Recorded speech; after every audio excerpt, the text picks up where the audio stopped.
So it is with truly immense pleasure that I welcome Dr. Melissa Bilal back to her home at AUA.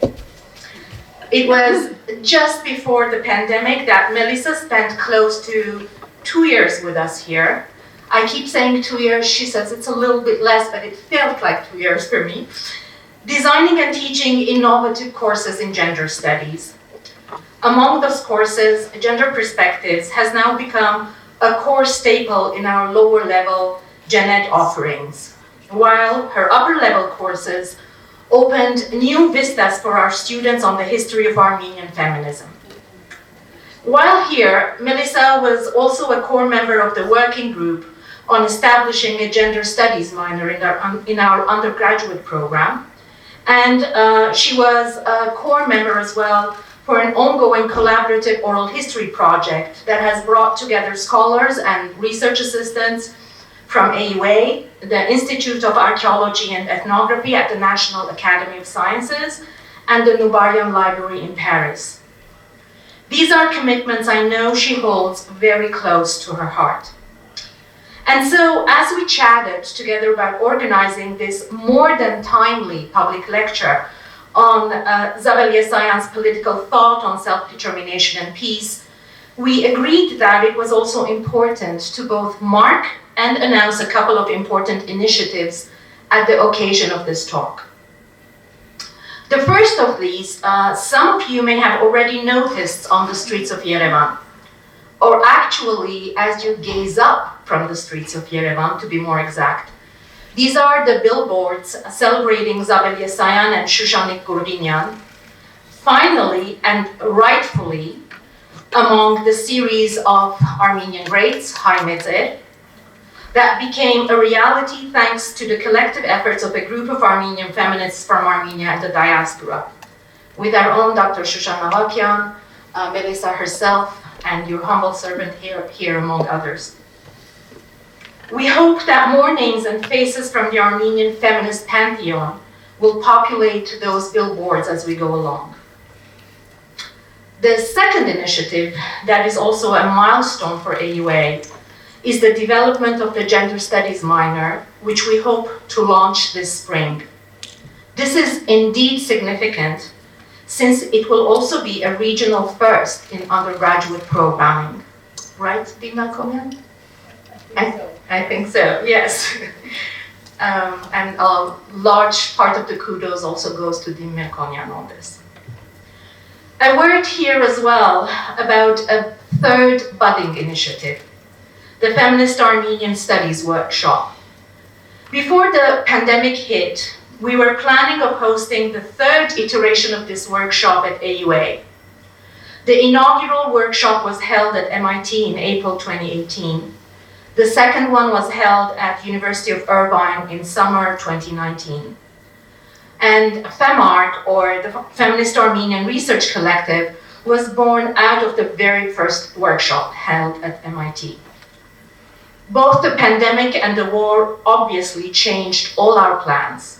We are now back at the drawing table, though, thinking about and planning for the third workshop, still to be hosted at AUA, which we envision to be on building blocks of feminist knowledge, activism, and academia in Armenia, and we hope we may have more news on this in upcoming months. Finally, I want to thank those who made this public talk possible today. Din Sharistan Melkonian, as always, was both very receptive and supporting of this idea. Luisa Grigorian worked her magic in all things organizational and also ensured the recording of this talk. So hopefully, those who were not able to attend today can still have the opportunity to listen to it.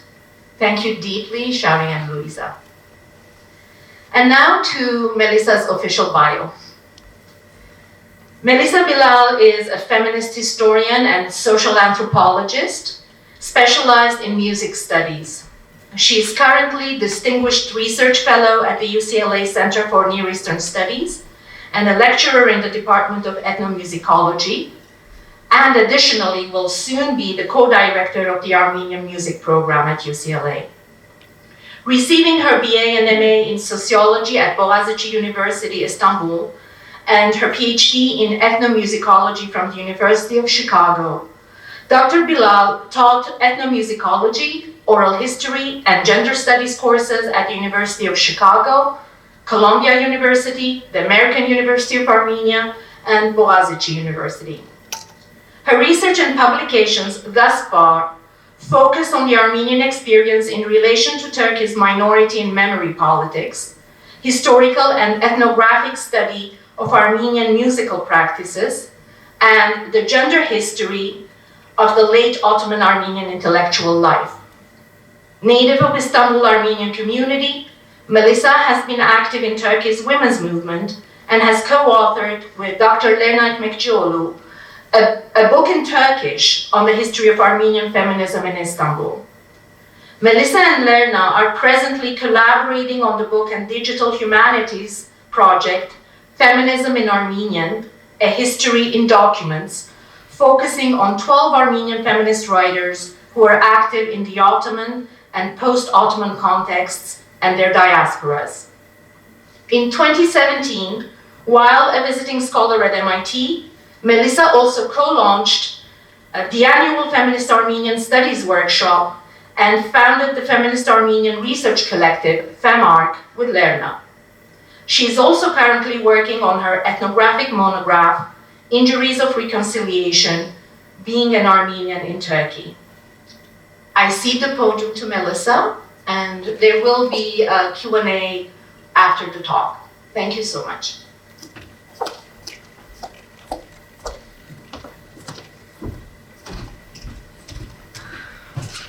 Thank you, Շնորհակալություն, Parentes. Hi everyone. It's very emotional to be back on campus and on this platform again.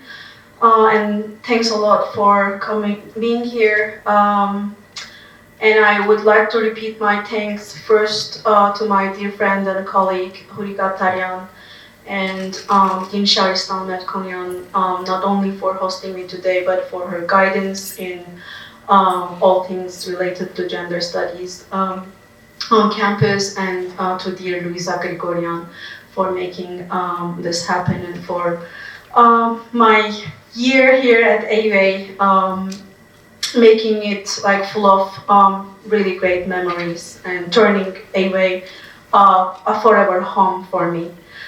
As you can guess from my voice, I'm very emotional. I don't know, I was not expecting to be this emotional.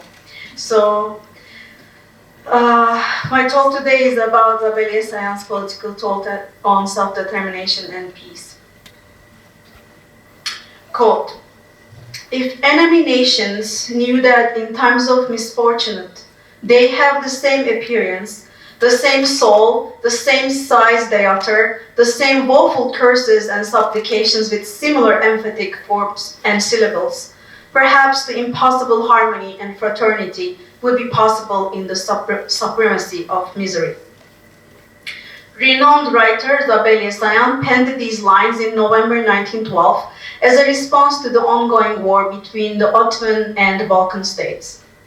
At least this is how she presented Pawagane, Enough is Enough, the semi-autobiographical fictional political essay from which these powerful words come from. She presented Pawagane to her readers as having written in November 1912, when it was actually first published in Vienna's Arek journal in 1922. So there's a 10-year gap in the actual penning and the publication, according to Yesayan. It makes sense because in 1922, Yesayan could finally resettle in Paris after a long saga of escaping the April 1915 Ittihat purges in Constantinople, Istanbul, and spending the next 7 years by helping other Armenians, especially the orphans, to survive the genocide and take refuge to safety. And Pawagane's first publication in Istanbul, which is Yesayan's hometown, and where she penned this piece and where she would never be able to return again after 1915, was in 1925.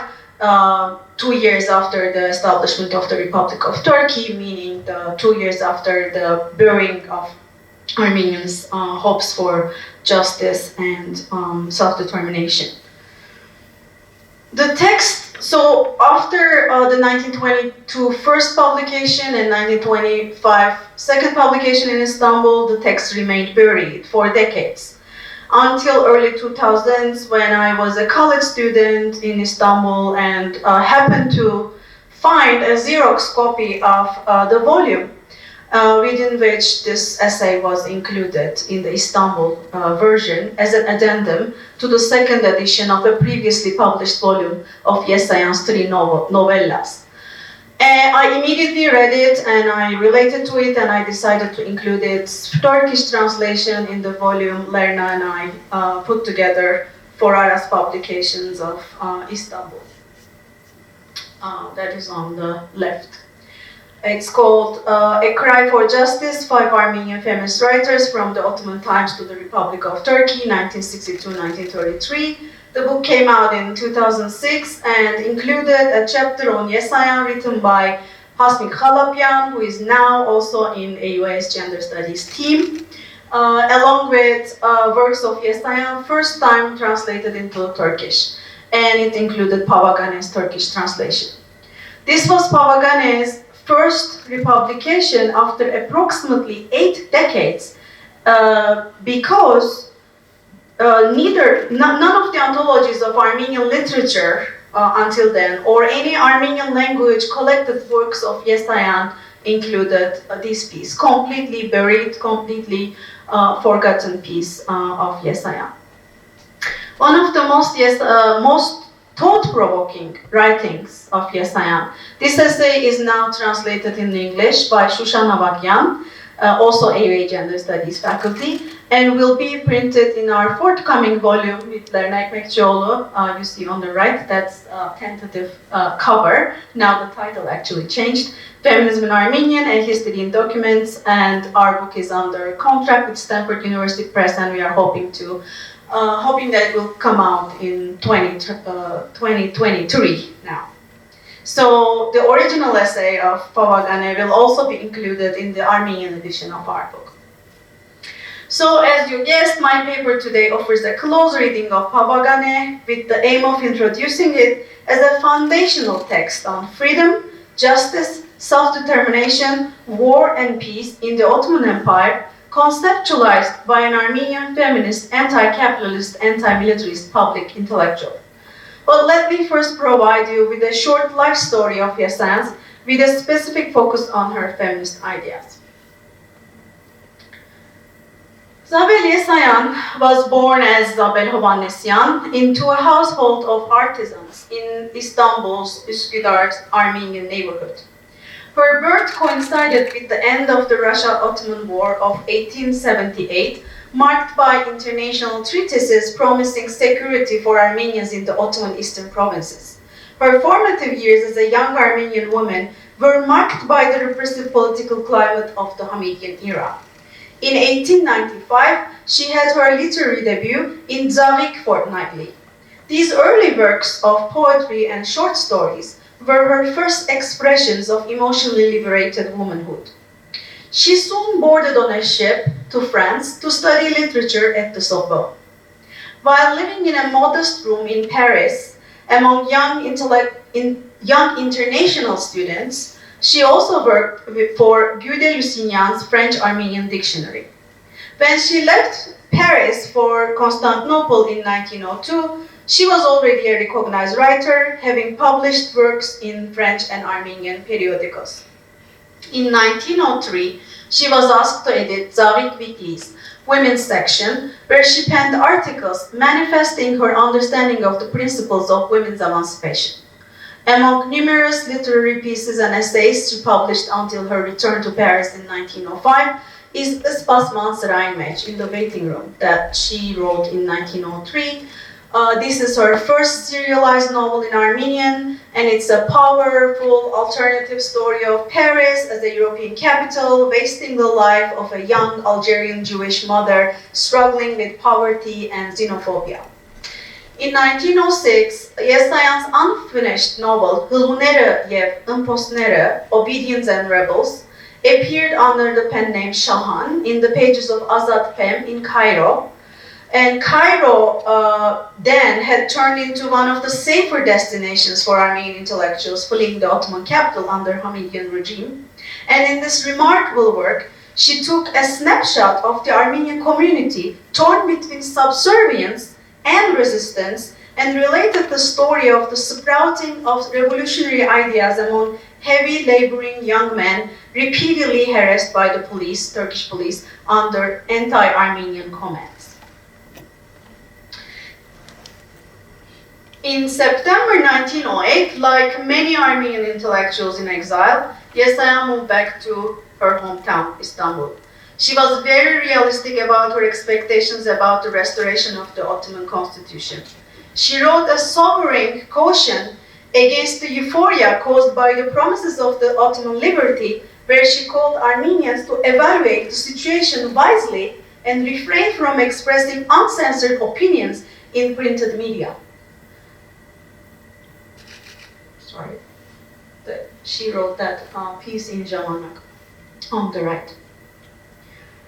She reminded in this piece that the power dynamics between the sovereign and the subordinate nations remained intact in the Ottoman Empire, as long as Armenians' mentality of regarding their inalienable rights as favors bestowed onto them, true freedom could not be attained, and Armenians would be vulnerable again in the face of a recurring horror.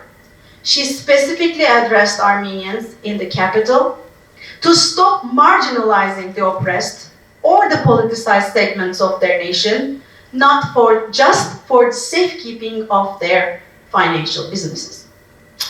Yesayan's criticism to Constantinopolitan Armenians became more vocal as the unfolding of history proved her right. By the way, on the left, you see Yesayan's Ottoman state registry paper, where we read that her mom's name was Agavni and her dad's name is Makırdiç, and this is when she moved back to Istanbul in 1908, where she lived back then. She moved to Ortaköy district of Istanbul, and all the original sources and photographs are from Charentiyan Karagan University, Ankara. In June 1909, as a member of the Constantinople Armenian Patriarchate's delegation to Cilicia to investigate the situation in the aftermath of the April pogroms against Armenians, Yesayan embarked on a ship to the massacre-torn region. After months of working on the ground with the Red Cross in organizing relief work for the survivors, she returned back deeply disturbed, not just by the enormity of suffering, but also by the complicity of the Young Turk government and the local authorities in the mass violence against Armenians, and their failure in delivering the urgent and vital compensations they pledged to provide to the Armenians. In a series of articles Yesayan published in 1910 and 1911, she meticulously reported the persistent misery of orphans and the need to bring help to the region that was in dire needs. The same year, that is in 1911, she published her Averak Nevun Mech in the Winds, the book that powerfully narrates her personal experience of witnessing and trying to respond to trauma. In her famous preface to this book, referring to the bold promises of freedom and equality made to Ottoman Armenians and other non-Muslim Ottomans in 1908, she addressed the Ottoman government from the subject position of an equal Ottoman citizen who demanded justice. Averak Nevun Mech also carefully documented the İnkina Başpanutyun self-defense efforts of Armenians. And on the right, you have her Garmi Haj Red Cross ID card from 1912. Until 1915, Yesayan lived partly in Paris and mostly in Constantinople, where she continued writing and publishing. On the eve of the Armenian genocide, she was listed as an Armenian intellectual to be arrested and deported. She was able to hide and later escape to Bulgaria and then Romania when Bulgaria joined the Central Powers. and eventually escaped to the Caucasus by way of northern Black Sea. In Tiflis, one of the major Armenian cultural capitals, she joined a community of Armenian intellectuals, including those who had similarly fled from the Ottoman Empire. While in the region, with the hopes of supporting her friends on their death march, she devoted her time to read lectures on the literary legacy of Western Armenians and on the atrocities the Ottoman Armenians had to endure. Her 1916 open letter addressed to her brothers of the pen, asking about their whereabouts, published in Tiflis's Horizon, is a troubling expression of her survivor's guilt and her brutal realization of the scope of horror that will irreversibly burden future generations of Armenians. And here you see, in 1916, she is Skavor, she is grieving her self-portrait and with a group of intellectuals in Baku in 1916. During war years, Yesayan committed herself to collecting testimonies. In 1917, Baku's Courts Journal published Muradi Jamportutyuna Sivas Batum, Murad's Journey from Sivas to Batumi, and Jolovurtumi Hokevarka, Agony of a People. The former recounts freedom fighter Murad and his friends escaped to Russia through the mountains of Central and North Anatolia. The latter is the eyewitness account of Hayk Toroyan, personally related to Yesayan, where women's experiences of being where women's experience of being subject to abduction and rape, as well as organizing and participating in resistance, were powerfully documented by Yesayan. In 1918 and 1919, Yesayan took a long journey back to home in France by way of Iran, Iraq, and Egypt, only to embark on a trip back to the center of war, now with her two children, Sophie and Hrant, to guide the Armenian orphans in their move outside Cilicia to safety. Upon returning to Paris, she spearheaded the efforts of bringing Armenians in France into intellectual contact with Soviet Armenia and worked as an active member of Hayastani Ognutyan Komite, Armenian Aid Committees, Paris Saint-Michel chapter.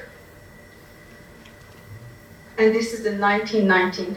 She permanently moved to Yerevan in 1933.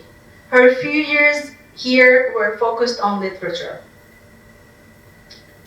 And on the left, you have her in Paris in 1933, and on the right, you have her in 1935 in Zagator with her son, Hrant. Yesayan became a professor at Yerevan State University and a member of Soviet Armenia's Writers' Union, which she had represented during the first Soviet Writers' Congress in August 1934 with a speech in French. She wrote works taking their themes from the lives of Armenian laboring classes in the late Ottoman Constantinople, laden with economic deprivation and political pressure from the government. Grage Shabika, her monumental opus Barba Khachik, her last published monograph, and the first volume of her unfinished memoir Silihtari Bardaznere, all included social analysis of class and ethnic relations based on characters from her own childhood in Istanbul. Yesayan fell victim to Stalin's Great Purge with the unfounded accusation of anti-Soviet activity. She was arrested at her apartment on 62 Apogyan Street, Yerevan, and never came back. Yesayan was a seminal author whose persuasion into the revolutionary and transformative potential of writing never ceased. Starting with her first monograph, Shnorkov Martik, Honorable People, in 1907, in her lifetime, she published 13 monographs. Her poems, memoirs, novels, stories, plays, literary criticism, essays, and political writings were printed in periodicals and books in Constantinople, Smyrna, Tiflis, Baku, Yerevan, Sofia, Paris, Boston, and New York. She was well versed in Armenian and French, in which she wrote, delivered speeches, and exchanged letters with significant political implications. She was a deep thinker whose opinions on the most significant matters of her community, her people, her country, and the world were never one-dimensional. She was a public intellectual and activist who repeatedly self-reflected and took issue with her own privileges. Coming to close contact at a young age with male intellectuals, misogyny and hypocrisy in regard to gender inequality, and inspired by Srpri Dusab's critique of patriarchy, Yesayan systematically analyzed and problematized women's age-old subordination to men. She was well-versed in the literature that refuted the argument that women were by nature and physically and mentally weaker sex. She exposed the social and historical conditions that hindered women's improvement of her natural abilities. While bringing structural inequalities between sexes into discussion, she criticized men for their unwillingness to share their power. Women's emancipation struggle was their taking active charge in strengthening their intellectual, moral, and physical constitution. It was the essential prerequisite of a larger societal change, an eventual revolution in dynamics of power. In Armenian women's specific case, Yesayan argued, it was the insecure conditions under which Armenians as a people had to live as a subjugated people that enslaved Armenian women. While part of this discourse dwelled on an idealized ancient Armenian past, she based it on her own observations of how gender regime of the Armenian community was heavily dependent on the condition of being Armenian in the Ottoman Empire. While informing Armenian readers about women's movements outside the Ottoman and Armenian world, she actively taught on a genuine path for Armenian women's liberation. The new Armenian women Yesayan advocated for had overcome irrational morality norms, was a free individual conscious of her social responsibilities, was free to express her opinions and emotions, had the right to choose her romantic partner, broke the servitude premise of marriage, had a purpose in life and worked towards realizing it. She was not a fashion maniac, but found elegance in her simplicity and intellectuality. As many feminists of her time, Yesayan too followed the difference track of feminism and reproduced the essentialized definitions of femininity and elevated the value of labor of care, redefining women's domestic role as a critical one. Accordingly, she demanded education for mothers and the freedom to extend their influence beyond the confining space of home. Yesayan's occasional counter-feminist or anti-bas bleu rhetoric, the French feminist rhetoric, often resolved into an argumentation in defense of feminism or feminists. Although many feminists of her time she criticized some strategies feminists employed, she condemned those who judged feminism based on these extreme responses to centuries-old tyranny or on caricaturized representations of feminists in literature. For her, these were distorted excuses to dismiss the vitality of the matter. While she fell into the trap of marginalizing women who took the liberty to look like men or do everything men did as anomalies of the transition period, not fit to women's nature, according to Yesayan, and dangerous for families, but she followed the feminist idea that equality or equal worth did not have to mean sameness. She advocated for women to take any profession without having to give up on their womanly characteristics, which is very common in the era's feminism. For Yesayan, the main point of feminism was being active. She frequently brought role models from Western feminists such as Mary Wollstonecraft, George Sand, and Maria Shelika. While her feminist voice resonated with the developmentalist, modernist, progressivist ideals of European feminism, and although she reproduced their discourse of civilization, a strong component of her criticism to feminism, European feminism, was also her rejection of European hegemony over Armenian values and lifestyle. Like her earlier and contemporary counterparts in Europe, Yesayan attributed women a special role in peace building. In April 1906, Yesayan attended a meeting at the renowned Polish-French feminist socialist writer Maria Shelika's Paris salon. An international group of women had been gathered there to discuss the future of the Women's Peace League, founded by Gabrielle Wisniewska. In an essay Yesayan penned for İzmir's Arabelyan Mamul in May 1907, Yesayan reported that during this meeting, League's then chair Şeliga underlined women's fundamental part as educators in shattering enmities and as mothers, sisters, and life partners their legitimate demand to stop the wars. In a letter dated January 1907 from Cairo to Paris, Zabel asked her husband Dikran to request a note of reference from Şeliga in order to introduce her to the Constantinople Council of Iran as a member of the Peace League. This league, which Yesayan was a member of, was founded in 1896 as the League of Women for International Demilitarization and changed its name to Universal Alliance of Women for Peace, Peace Through Education, in 1899. About a year later, Zabel asked Dikran to contact Şeliga again, this time to get a copy of the League's program. Inspired by this organization, she had already taken some initial steps to form a similar solidarity league among Ottoman women from various ethno-national religious communities. And this plan was never realized. This is the letter she wrote. In a 1911 essay, Yesayan stated that because women took on the heavy responsibility of protecting and sustaining the family, no matter which race or class they belonged to, by nature were on the side of peace. They were already against cruelty, and they would never be seduced by the glory of power like men did. In the same 1911 essay, Yesayan differentiated between offensive and defensive war.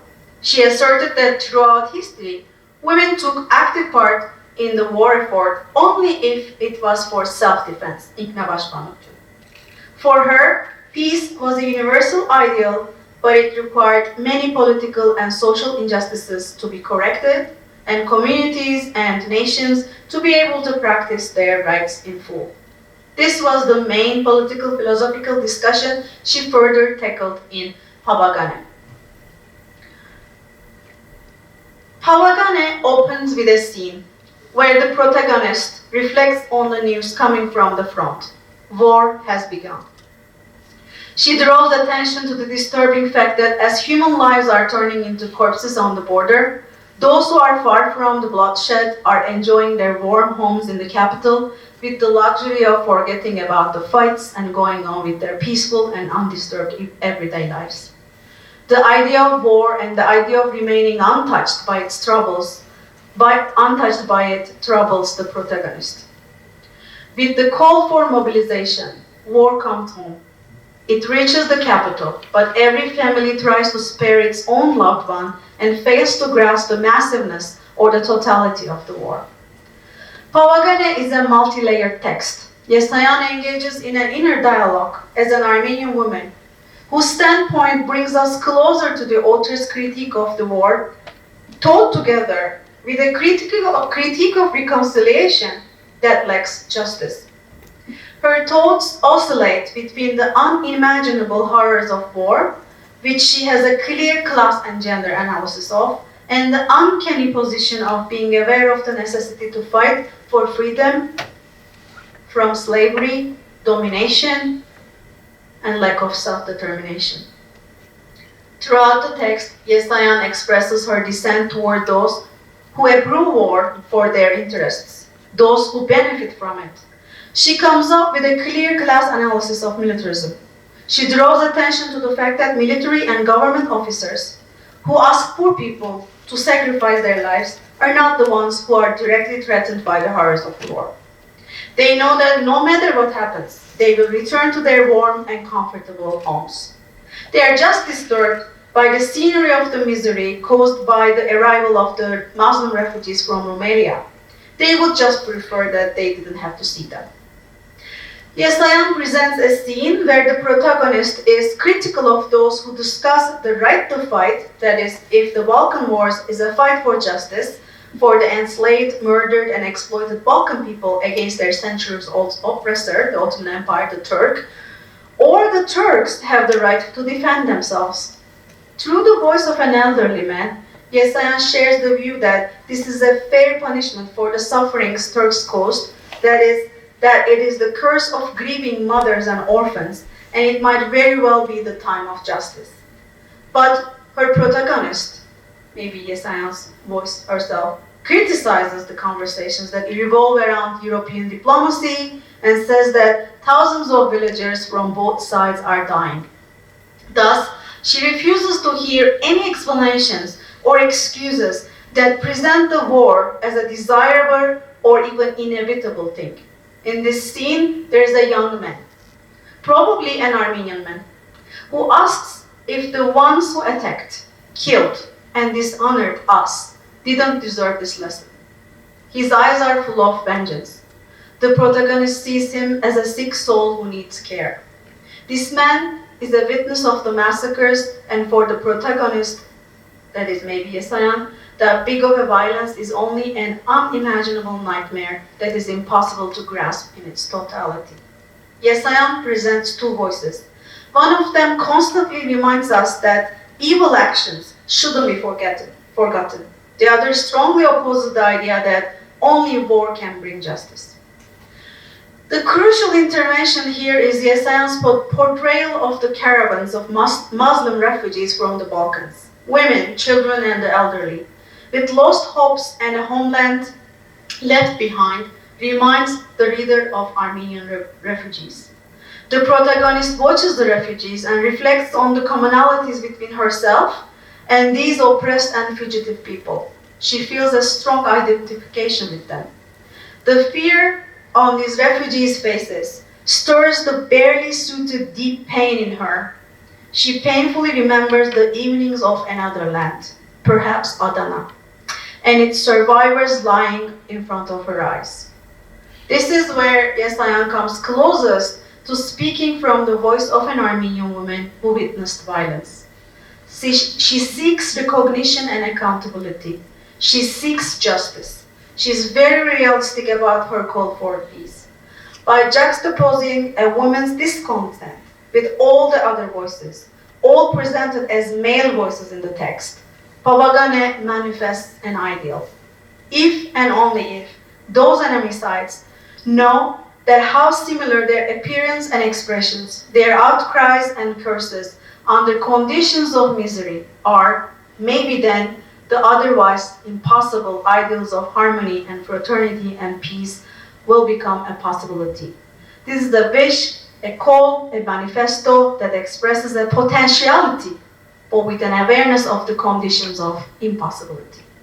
Pawagane ends on a pacifist stance through the inner conversation of the protagonist with her ancestors. Yesayan probably talking to Armenian ancestors, whose voices are peaceful, bright, and forgiving. The protagonist unleashes herself from the chains of the resentment that is captivating and damaging, but also holds on to an important truth, the truth of past and present injustices. To understand this complicated ending, I want to rewind back and focus on a very important earlier scene in the text.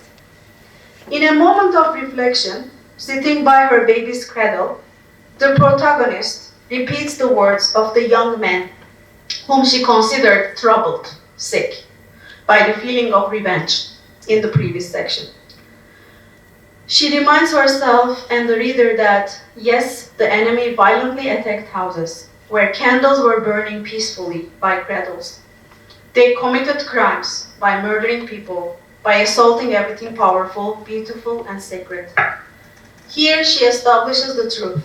It's true that the enemy is vulgar and evil. As an Armenian, her baby reminds her of the inherited sufferings of her people and the insecurities of the future.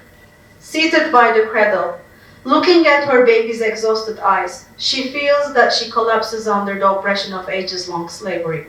As a mother, her wish would be to watch her baby live with pride and joy, and to create her or him, probably him here, a beautiful dream of the future. But the feelings of fear, anxiety, and dread disturb her motherly heart. She wants to sing her and rock the baby, but all the songs are frozen on her lips. She would do everything to seize all the storms, smoothen all the roads for her child. She would sow the seeds of love and peace in his heart. But instead, she has to invite him to struggle by car, so that she or he won't go like a slave.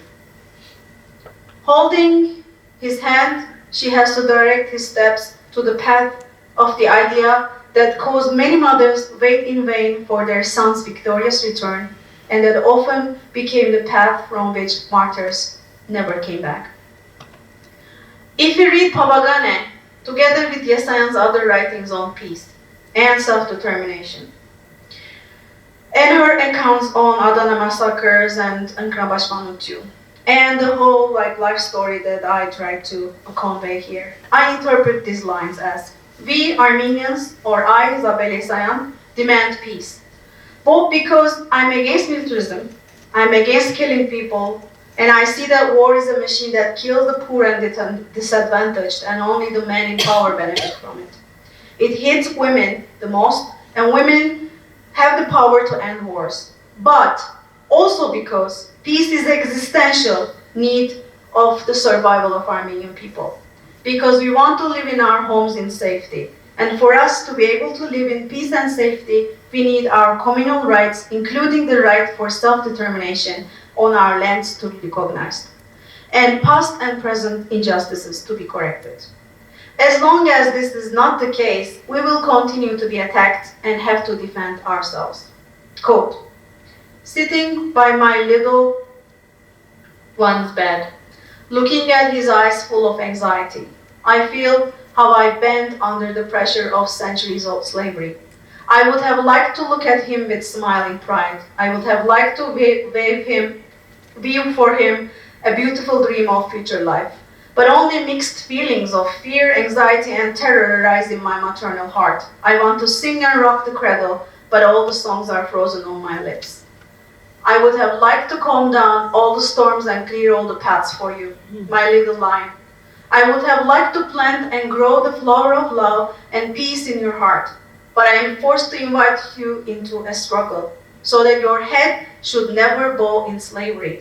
And holding your hand led you to the path of ideals, where so many mothers waited in vain for victorious returnees, and which often became the path of no return for many martyrs. Whether it is the Hamidian massacres, Cilician pogroms, or the genocide she had in mind, with these lines, Zabel Yesayan clearly formulates the most crucial political philosophical problem in every Ottoman and post-Ottoman Armenian intellectual's mind. On that note, I would like to dedicate this talk to AUA students Shavash Muradyan, David Uzunyan, David Virapyan, Erik Tachikyan, Arek Gevorkyan, Aziz Avajanyan, and Hagop Hagopyan, who fell in the Artsakh War. Thank you.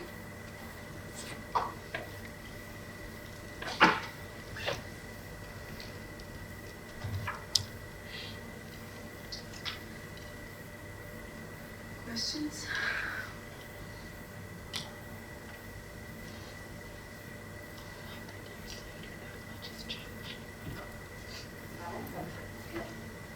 Did she have any grandchildren or any other family from the son?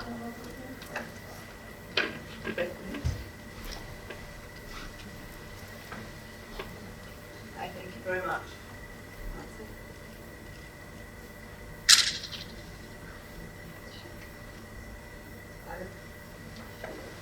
Okay, դարձի մեղավ։ Շատ շնորհակալ եմ խոսքիդ համար։ Կուզեի հարցնել, եթե ինքը English. Does she have any relatives, any grandchildren from her son? Like, do we know anything about their whereabouts? Yes, her family stayed in Armenia, and there's a documentary, Finding Zabel Yesayan, by Talis Tujian and Lara Haroyan, where they conducted oral history interview with her descendants. So if you watch the movie, you will have more information about the family. Can I ask you something? Is there any information whether or not she ever came into contact with Komitas while he was in Istanbul? you're right. Why am I blanking here? I'm thinking of Zabel Yesayan's piece on Gomidas. I'm pretty sure Anais was in touch with Gomidas, but invited him to this. Yes, I think so. Yes. But I don't know why it's not on the top of my head right now. Yes, they did, definitely. Sorry. Oh, that's okay. No, I was just wondering. I just blanked out for a second. Yes, definitely. They met. Yeah.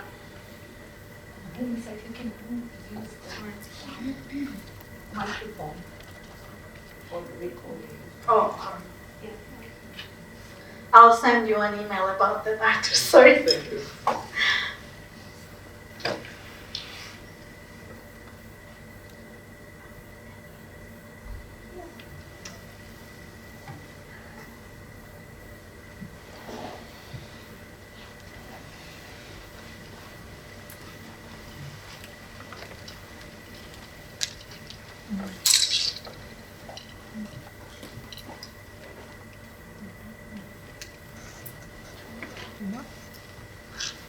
Is it on?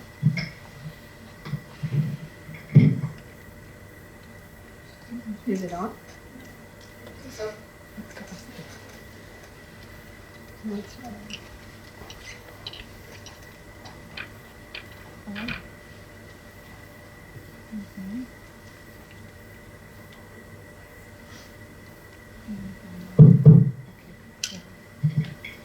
Is it on? Yeah. yes. Dr. Bilal, thank you so much for this very informative, very deep, very meaningful lecture on this exceptional woman. While sitting here, and also throughout the years, I have wondered what makes her so special and so different, yet so universal, yet so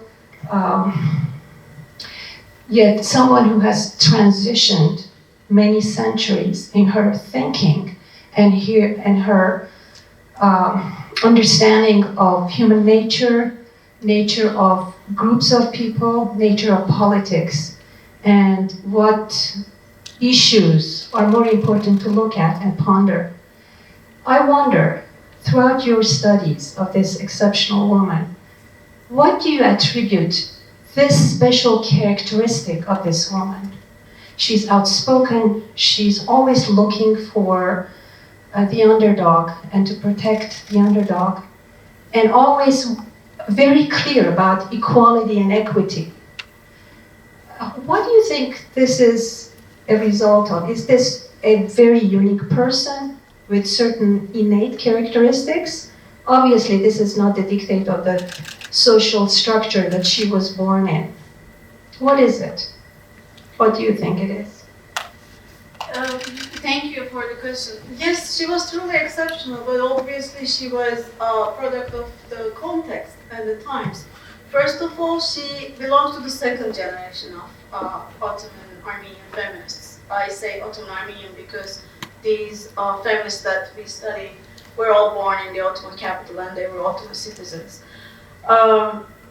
Obviously, in her in her memoir and autobiography, she writes about how she and Arshak Vitiutik and other female friends grew up reading Sırpıdisap's, the first Armenian feminist novelist, Sırpıdisap's novels.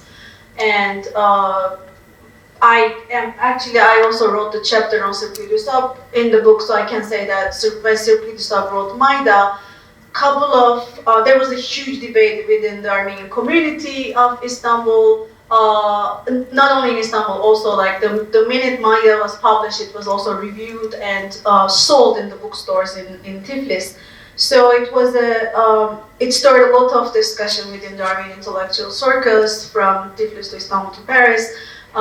Some people called Yusuf promoting prostitution because she was promoting like education and employment and the right to choose one's romantic partner.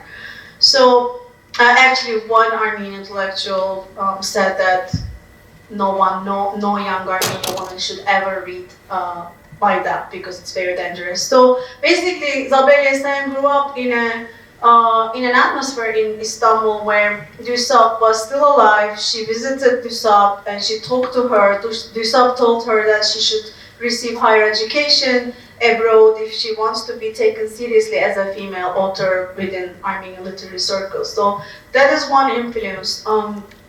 But the overall context is also when Zabel Yesayan is, really want to say that Zabel Yesayan is a very late comer to the Armenian feminism scene because you see a lot of like repetitions. I don't want to say she was plagiarizing, but it is possible to say that she was influenced, even kind of repeating what Zabel Yesayans wrote before. If you look at the dates, Zabel Yesayans writes in 1899 about feminism and French feminism and like announces herself a feminist and talks about why European feminism is different, Armenians need another different kind of feminism and everything. So Zabel Yesayan kind of like writes on the same themes, even with the same article titles, some like 20 years after Zabel Yesayans. So she's kind of like, she's younger than them, so when she's writing these things, there are also two very important organized action of Armenian women empire-wide, which is the Askanı ve Hayatın Gerutun Processor had the Patriotic Armenian Women's Society and the School Loving or Philommatic Women's Association, both founded in 1879, one by Asadur, one by Dusab's mother, and Dusab was the chair. So there's a lot of momentum there, although like Hamidian era, Yesayan is younger and her youth is very much like she's still in school when the Hamidian oppression is going on. So actually she was sent abroad. She was sent abroad because her father was scared that it's not safe for her. So, but the women who were born before her were very active. They were building schools. I mean, Askanver ended up building 30, at the end of 1950 when it was closed, ended up building 50 Armenian girls' schools in remote villages of Ottoman Empire. So there was a lot of like organized action and recognition, and the activism for girls' education was legit. There were male intellectuals who were supporting them. So yeah, I mean, she's exceptional in a sense that she's an incredible novelist, different than the others. Yes, Dusab wrote 3 novels, but definitely Yesayan furthered the art of novel. She's one of the major Armenian novelists in the Armenian literature, not only like women's literature. In that sense, she's unique. As you said, her observations, not only among Armenians, but like if you think about her first novel being about this French Algerian Jewish immigrant working class mother in Paris, she's an extraordinary critical mind, as you said. So in that sense, yes, she's very sharp, very always taking issue with her own privileges, always seeing. I also think that she was reading a lot. We already know that she was reading feminists like Mary Wollstonecraft, George Sand, and Maria Celica, but she was also reading a lot of like socialist literature and a lot of philosophy at the time. And she was in contact with in Paris. If you read her students' memoirs from her Parisian years, she's this bohemian young woman in a Parisian kind of attic with international students from Russia. Like she had a lot of contact with these ideas, and she spent most of her lifetime in Paris. Actually, that's an influence. But on top of that, I would definitely include being an Armenian from the Ottoman Empire, being an Armenian from Turkey, that kind of critical lens, that double consciousness was always there, and it's always there in her writings. Even when she came here, she's never one-dimensional. She's very sophisticated in that sense. I don't know if I can talk about her forever, but yeah.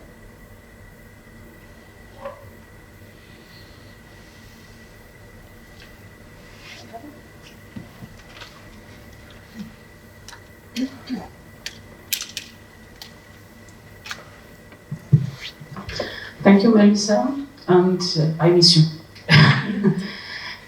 So I totally agree with you about the Yesayan's identity, autonomous Armenian identity. But what about his Soviet orientation? Because he was one of the intellectuals, Western Armenian intellectuals, that was closely related with Soviet system, especially with Bolsheviks, the first year Bolsheviks. And if you know these first years of Soviet Armenia, especially, was significant with the changes of woman life and conditions. And do we have any fact that Yesayan was connected with these changes when she was in Soviet Armenia these years, in 2020s, the first years? Yes. Thank you. That's actually the ultimate question, great question about Yesayan. My understanding of Yesayans being like pro-Soviet is not essentially like related to the Soviets, like being a Bolshevik. I think this is how her intellectual kind of trajectory went. She was born and raised as an Armenian in the Ottoman Empire. She writes in her autobiography that when she was in high school, they were secretly talking about Rafi's novels and like all the things that were. I mean, I can say that in a way I relate to that, like very much. Almost like between her and my childhood is more than 100 years, but similar, very similar. I can imagine. I don't want to be anachronistic, but this is a time where she says that it was totally forbidden for her to talk about Armenian revolutionary ideas at home because her father was a very intellectual man, but they would be scared. But at school with her classmates, she was like, they were talking about these things. So this is when she left for Paris. And she comes back, she's like full of this like university student, full of in touch with these socialist Parisian kind of intellectuals, and comes back. It's the 1908. She's the promise for freedom. She's still very stubborn. Incredible. She was very young, yet she understood that we shouldn't cheer up. The power relations are not changing. It's just different. So obviously in 1909, she goes to Adana and comes back. She has a very clear philosophical analysis of the Armenian condition in the Ottoman Empire, because if you read the Aberak Neurometz's preface, it's a manifesto, right? It's very contemporary text. It's about what should justice look like. And then comes obviously, and she's close to, she is friends with from all sides. She's not only Tashnak Sutun or Punjab, she's really welcoming revolutionary ideas, and she constantly writes that her only kind of enemy, if you like, is that group of power holders within the Armenian community who are constantly marginalizing and stigmatizing the revolutionaries, the young, the laboring class, the Bantufts. She's for them, and I guess she's for anyone who is willing to do anything for them. So her parting ways with, I don't know, Mark Mishanyan wrote about this, her parting ways with Tashnak Tutun. I don't totally agree. I think I see less partisan kind of alliance and kind of parting ways, more like intellectual coherence and continuation. So she escaped. So in 19, I mean, I'm thinking that she had no other choice. She was not against the First Republic. She was not against, like, she was, yes, I mean, she saw that there's a Soviet Armenia. She visited her for the first time in 1927. Armenians in Paris were organizing around, you know, connecting French Armenians with Hayastan community. And she came here in 1927 and she wrote about it. And it's very interesting because she even wrote about Lenin. She has a piece on Lenin where she talks about him with high admiration and devotion and everything. And this is even after kind of Lenin kind of betrayed Armenians, right? So she comes here. She's extremely rejoiced that she's on Armenian land after all that trauma. She had to escape and everything, and then the orphans. Right after she worked with the orphans twice, actually going back to Paris and coming back to Cilicia and trying, like, working with the orphans with two of her kids with her. She finally goes to Paris and then visits Armenia, and for her, there's this scene where Prometheus Azadakirvat has a chapter where she depicts her entrance to Hayastan. Like, you see how she, for her, it's not Soviet, it's not like the party line is not important. It's a free homeland, and she enters. She is very enthusiastic, very kind of emotional when she sees a young man reading an Armenian newspaper on the train, entering like the borders of Soviet Armenia. She's romantic. She's very romantic about it. She comes here, and for her the ideas match because she's for labor rights, she's for women's rights, and then she goes. The answer of the question is yes. She goes to kolkhozes. She has a piece on like 3 days in a kolkhoz. She conducts interviews with the nursery women, how they are like collectively mothering and breastfeeding women. She's thinking about like the nuclear family versus collective mothering. She's also like conducting interviews with Armenian women who are farm workers and their kind of conditions. And then she's very excited about seeing Yerevan State University, where in the library women and men are sitting together, young men and women. So she sees gender equality, and she thinks that everything she dreamt of or fought for finally is realized in Soviet Armenia. She's very enthusiastic about that. So, but obviously it didn't last long. So it's a big irony that she saw Soviet Armenia as Prometheus Azadakirvat, but she actually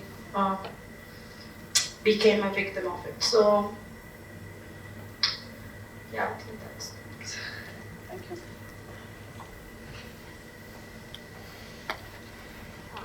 Yeah. Nice to see you again. My question is how, like, studying Turkish now and reading and analyzing them, how can it assist art and feminism in Armenia, like contemporary feminism? How can it assist or what inspiration can you get from there? Could you hear it well? Yeah, what inspirations for us today? First of all, empowerment. For me, it's like having close friends from the past who deeply cared about who I am.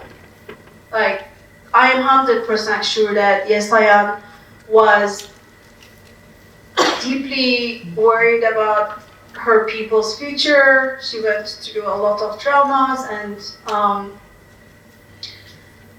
I trust them. That's kind of the feeling I have. I trust them when they when they ask questions. I want to think about these questions because they have a lot of experience from the past. They have seen a lot. They care for their people's future, and they're also politically progressive.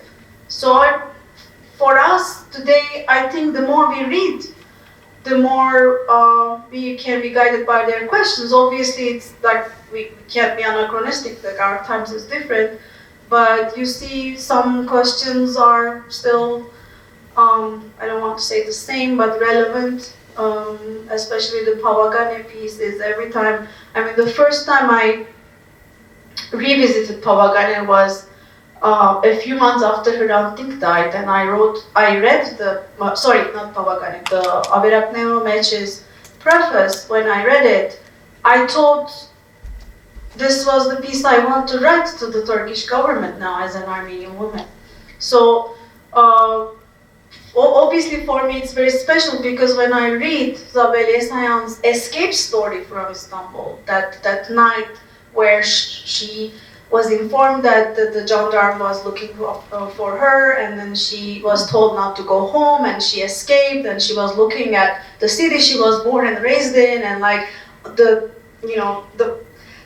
city is the same. I grew up there, so all the things. And there is a line there. She says she's looking at the kind of the facade of the city, and she says, "Beloved Istanbul, you're as Armenian as you can get, but this is also a city where Armenians are constantly in struggle for their survivors, but I know that they will always come back." So it's like, it's a very interesting, it's a very powerful words for me, because 100 years later I'm reading it, and she's describing what home is and what it means to feel displaced or feel insecure at home. So she's defining, theorizing the Armenian condition of being from Turkey. So that's that. For the rest of the world, I think especially texts like Pawagane, the more we go in like deeper analysis, because I read Pawagane when I was like 18, and then I read Pawagane when I was 28, and then when I read Pawagane, like every revisit is kind of a new meaning. Mm-hmm. I mean, I don't like the way I interpreted it before. I even wrote a piece about Pawagane. I look at it, I'm like, no, I misinterpreted it. Maybe I read it too kind of one-dimensional. Now I see more. The more I age, I guess, the more like I see events unfolding historically. I see that she was struggling. And I now appreciate more the voice, which is not kind of dictating or kind of like, I know everything, I solved everything, that didactic voice of like, this is how you should be, how we should be. The struggle of this inner kind of dialogue between, that talks to us, all of us, because then it makes us feel, yeah, this is a legit question. You know, the whole thing that we went through last year about demanding peace and having to,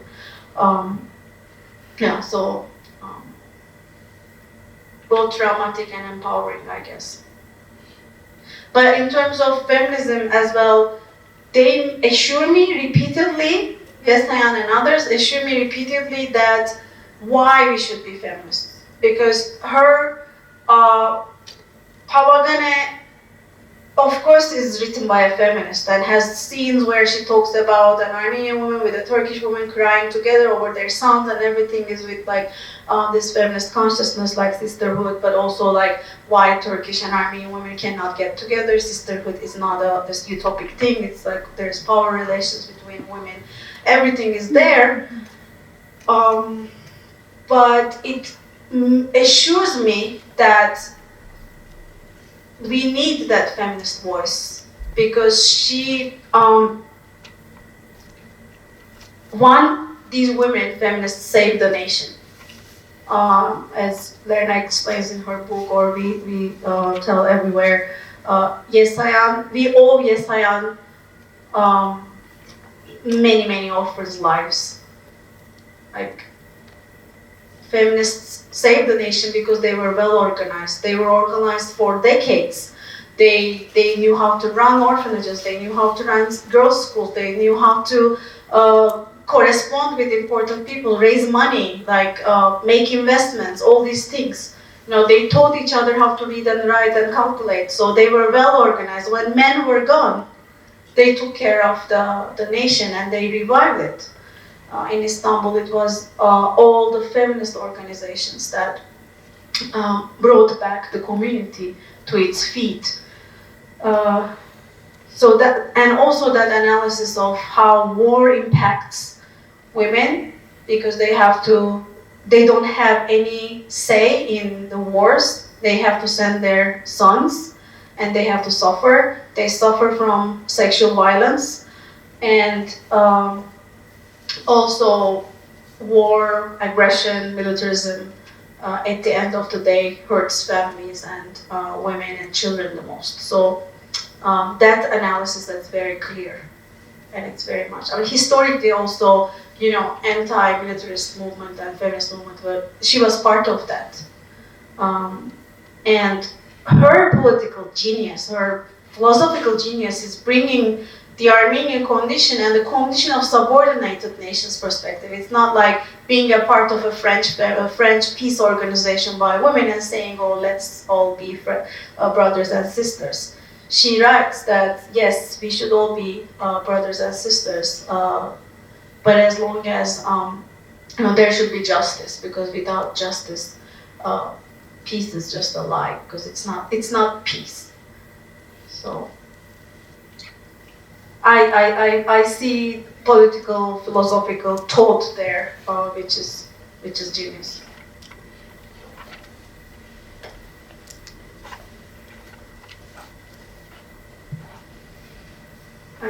I think in the world, 100 years later, if she wrote this in 1912, or even if she wrote it in 1922 and said that she wrote it in 1912, 100 years later, everywhere around the world, we are still trying to theorize peace, like no justice, no peace, basically the motto, to basically explain philosophically that you cannot talk about peace if there is no justice. And she's talking about this from an Armenian perspective way early in the literature.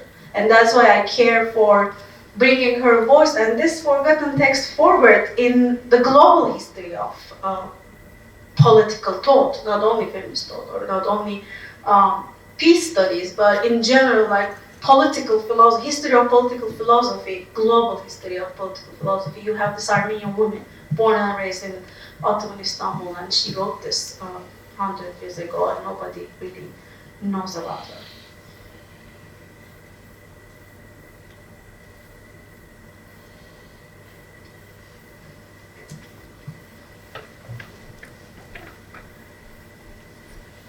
Thank you very much.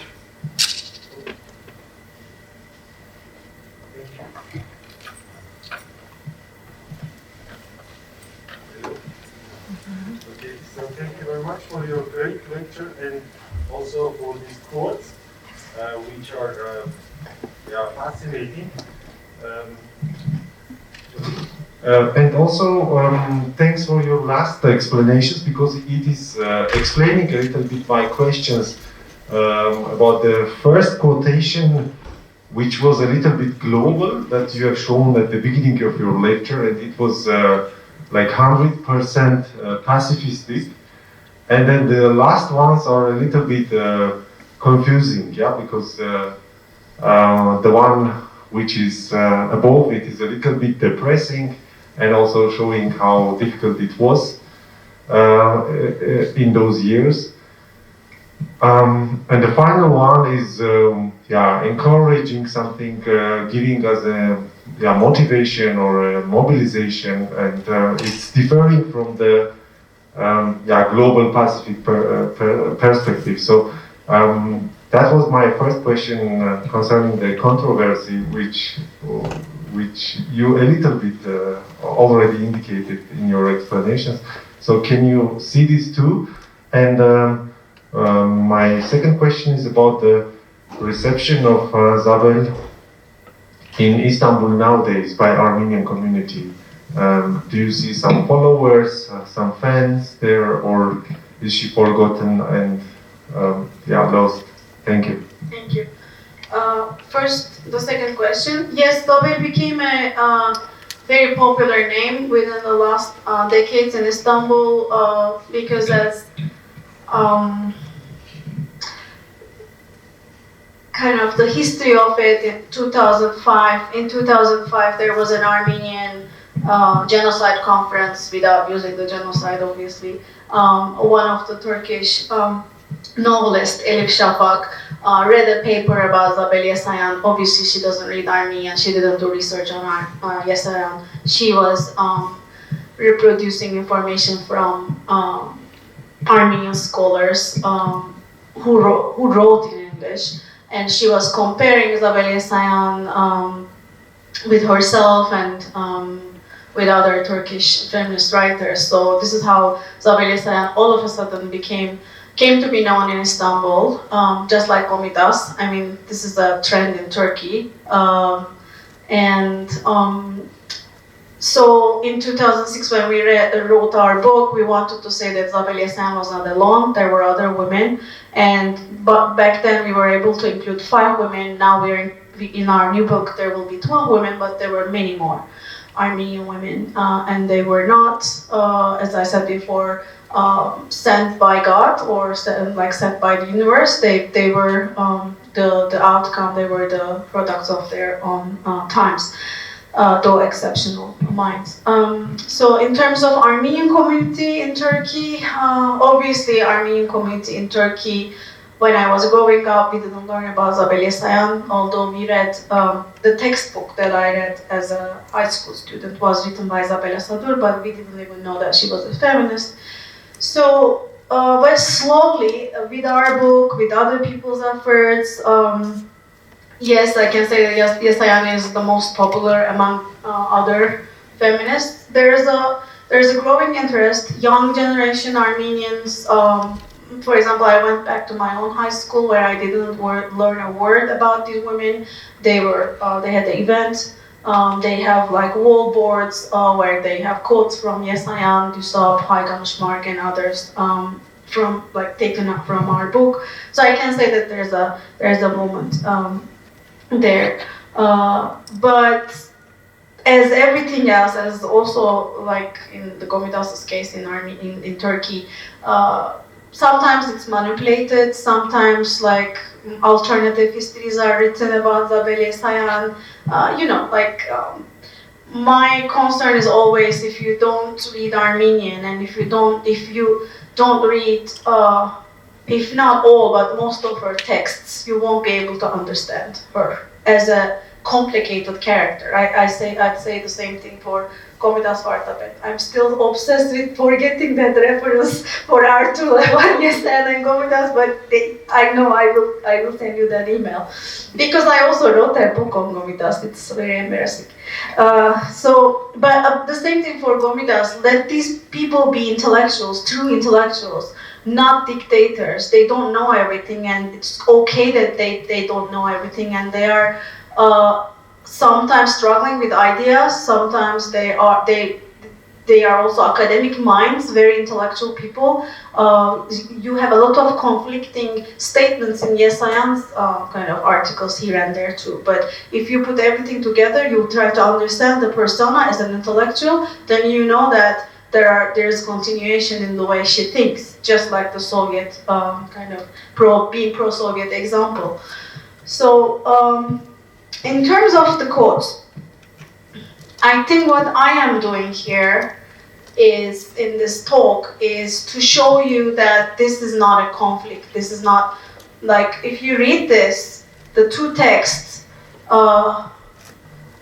if you don't have the proper perspective or background about who Ottoman Armenians were, who Yesayan was, or what was the condition of violence that shaped Armenian feminism, that Armenian feminism happened, that Armenian feminism was a product of Armenian people's struggle for self-determination, nothing coming from Europe and like floating in the air and like people capturing and like being galamot, but in constant dialogue with like Armenian people's history and struggle, then you see that this is not a conflict. So what I'm trying to do here, the reason why I call this political thought and trying to bring Yesayan's thinking into a level of philosophical kind of thought, is that if you read these lines from a white Western kind of colonial idea of pacifism, then it will sound conflicting to you. But if you know, I mean, nowadays we call it post-colonial, but you can also think about African American women's writings on justice or Native American.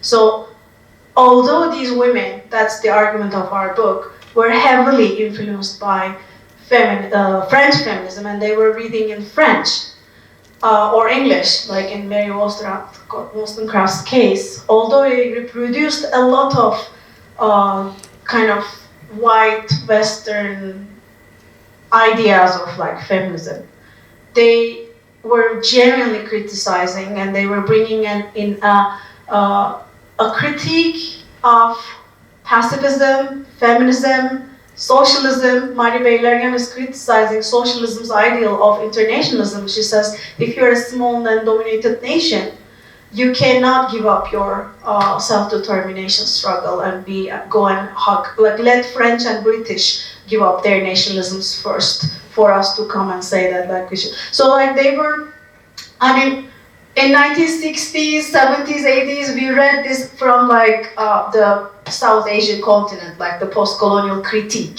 When I was teaching this course at AUA, I was asking my students, and they wrote brilliant papers about how we can compare these words with kind of Algerian women in 1960s, writing about French feminism, how the feminists and pacifist movements were white, Western, and demanding things that would mean more domination and colonization for the nations that are in power, kind of in the weak side of the power spectrum. So basically what I'm trying to say, my intervention, my reading of this text is bringing all of Yesayan's kind of writings on peace and activism and self-determination and everything, and read them into this text, trying to decipher this text. As I said in the past, when I was not that well read about Yesayan's like kind of detailed, intricate kind of understanding of politics, I missed certain points in this text. But the more I read, the more I realize that this is an inner dialogue, and that inner dialogue has to have with an Armenian women's dialogue with white Western pacifism. And unfortunately, she didn't have any role models, because all these people she was hanging out with, sitting in the same room, were they were like, let's bring peace to Europe. Let's like go with disarmament and demilitarization. But she was coming home, and she was like 3 years after she attended this peace conference, peace meeting. She was in Adana in 1909, and she was constantly thinking, how is this peace gonna happen?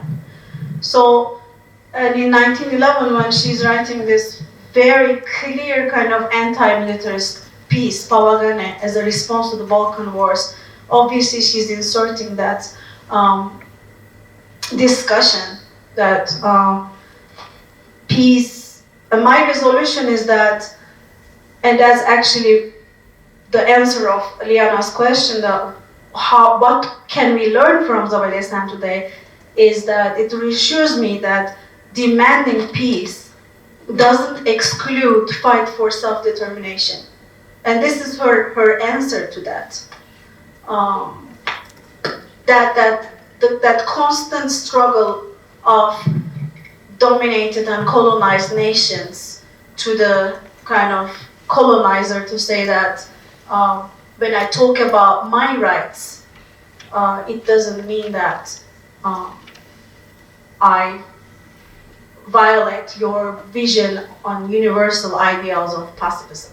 I mean, this is like critique of enlightenment in 1912, really, like critique of universalism, critique of universal knowledge, enlightenment, or even like contextless discussion of pacifism, basically. She's bringing it. She's basically bringing context into discussion of pacifism. That's why I think she's a great political philosopher. One person that I always compare her is a South African past like peace activist. She wrote a similar text in 1912, and I always am more and more interested in comparing Ottoman Armenian intellectuals with like South African, African American, and like women who were trying to theorize their own womanhood and conditions, political conditions, in relation to empires or nation states, or like basically like when they're in the that power relation, in the weak side of the power. I guess. I think we exhausted Melissa, but I just want to have a couple of words of thanks. First of all, thank you for all of you for being here.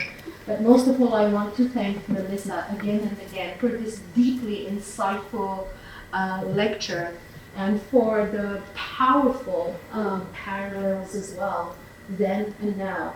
That gives us a very, very different lens in understanding Zabel's work, but also beyond Zabel's work. And for me, this is also a reflection of brilliant scholarship, and I have to say this right, Melissa.